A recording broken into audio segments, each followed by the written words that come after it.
始める前に字幕をオンにしてみてね。言語を選べるよ。日本語の動詞を覚えよう。反対の意味とセットで紹介していくよ。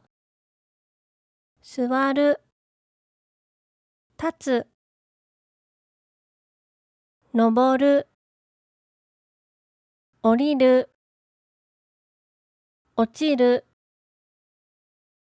つける、消す、買う、売る、勝つ、負ける、笑う、泣く、入る、出る、押す、引く、話す、聞く、乗る、降りる。問題。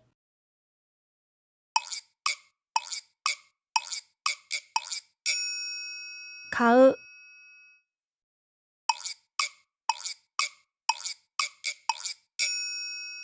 座る、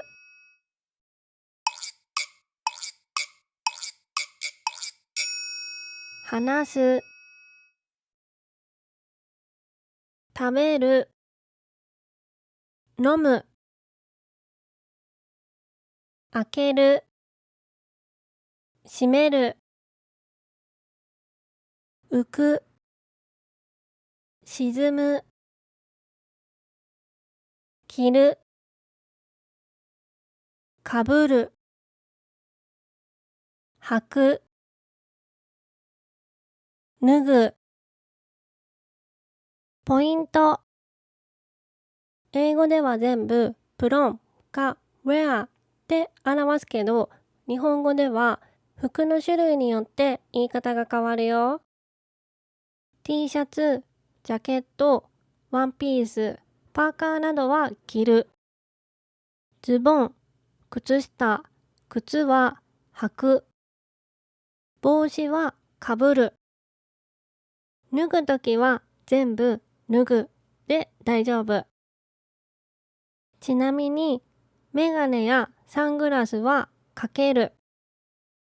ネックレスや指輪などのアクセサリーはつける。メガネとアクセサリーは脱ぐじゃなくて外すって言うよ。焦らなくて大丈夫。ゆっくり覚えていこう。行く、来る、拾う、捨てる、寝る、起きる、太る、痩せる、壊す、直す、あげる、もらう。問題。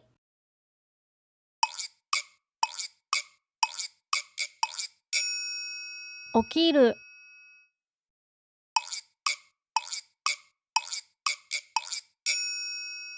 開ける、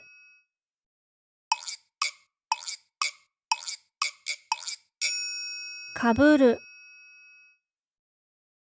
お疲れ様でした。